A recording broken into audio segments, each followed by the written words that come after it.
સુરતના સચિન વિસ્તારમાં 6 જુલાઈના રોજ 6 માળની ઇમારત ધરાશાયી થતાં 7 લોકોના મોત થયા હતા, જેથી સુરત મહાનગરપાલિકા તંત્ર દોડતું થયું છે।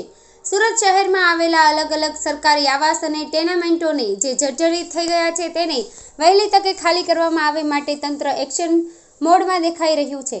આજે સુરતના પનાસગામ એસએમસી આવાસમાં સુરત મહાનગરપાલિકાની ટીમ લોકોને જાણ કર્યા વગર જ આવી પહોંચી હતી। સોસાયટીના પાણી તેમજ વીજ કનેક્શન જોડાણ કાપવાની શરૂઆત કરી હતી, જેના લીધે સ્થાનિક રહેવાસીઓએ ઉગ્ર વિરોધ કર્યો હતો, સાથે જ ઝપાઝપી થઈ હતી। સુરેશા પાટીલે કહ્યું કે દિવાળી સુધીનો ટાઈમ આપ્યો હતો, જે હવે 1 મહિનાનું કહેવાયું છે, જેથી તે પોસિબલ જ નથી કે અમને મકાન ખાલી કરી શકીએ। પ્રજ્ઞાનગર પનાસમાં અમે રહીએ છીએ। આજે કનેક્શન કટ કરવા આવેલા તે માટે અમે રોક્યા અને તે દરમિયાન નળ કટ કરતા તેમના હાથાપાઈ થઈ હતી, જેમાં અમારા બાળકોને માર મારીને પોલીસ સ્ટેશન લઈ આવ્યા છીએ। અમને ભાડું પણ આપવાની વાત હજી થઈ નથી। મારું નામ રેખાબેન રવજીભાઈ રાઠોડ છે। હમણાં વરસાદ પાણીમાં ઘર તોડવા આવ્યા છે તો છોકરાઓને લઈને જાય કા અને આટલો અમને સમય આપતે, અમને ઘેરના બદલે ઘેર જોવે, નહીં આપે તો અહીંયા બાંધીને આપો અને અમને ભાડું જોવે। અમે આટલા વર્ષ સરકાર પાસેથી અમને એવો જવાબ જોઈએ ને એવી માંગણી જોઈએ કે અમને ઘરના બદલે ઘર જોવે ને અહીંયા જ ગાડી બાંધીને આપો તો અમને ભાડું જોવે। અમે છોકરાઓને લઈને વરસાદ પાણીમાં જઈએ કા, અમે આટલા વર્ષથી રહીએ છીએ અહીંયા ગાડી, તો અમે શું કરીએ? અને બીજી વાત, આ લોકોએ જ્યારે અમારા ઘર ઝુંપડપટ્ટી ટોયરા છે ત્યારે જ કહી દેવાનું હતું કે અમે તમને આ ઘર પાછું ઘર મળશે નહીં, તો અમે અમારી સગવડ કરી લેતા। જ્યારે સરકારે જેવું કરે તો અમે ગરીબ માણસ જવાના કા? બધા હેર લાવીને હેર ખાવાવાળા છે અહીંયા ગાડી, કોઈના ઘરે તો ખાવાનું તક નથી મળતું અહીંયા ગાડી, તો જાય કા અમે લોકો?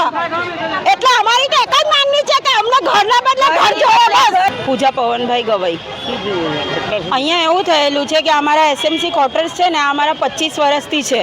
હવે આ મકાન જૂના થઈ ગયેલા છે, તો સરકારે ખાલી વચ્ચે એક નોટિસમાં એવું લખેલું કે અઠવાડિયામાં મકાન ખાલી કરો, પણ એના બદલામાં શું કંઈ જ નહીં લખેલું હતું કે એના બદલામાં શું અમને અહીંયા મકાન આપશે કે અમે ખાલી કરીને બીજે જઈએ તો અમને ભાડું આપશે, એમાં કોઈ વસ્તુ નહીં લખેલી। પછી અમે આટલા દિવસથી વેઇટ કરતા હતા કે સરકાર એટલીસ્ટ અહીંયા આવે, આવીને અમારી સાથે વાત કરે તો અમને એનો જવાબ મળે કે એ શું કહેવા માંગે છે ને અમે શું કહેવા માંગીએ છીએ।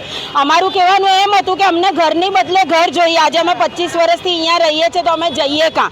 અને બધા સ્ટેબલ નથી, આની અંદર 700 મકાન છે। હવે આમાં અમુક લોકો એવા બી રહી છે કે જે એકદમ ડોસા છે, જેનું અગાડી પછાડી કોઈ જ નથી, તો એ લોકો એકદમથી નીકળે તો જાય કાં?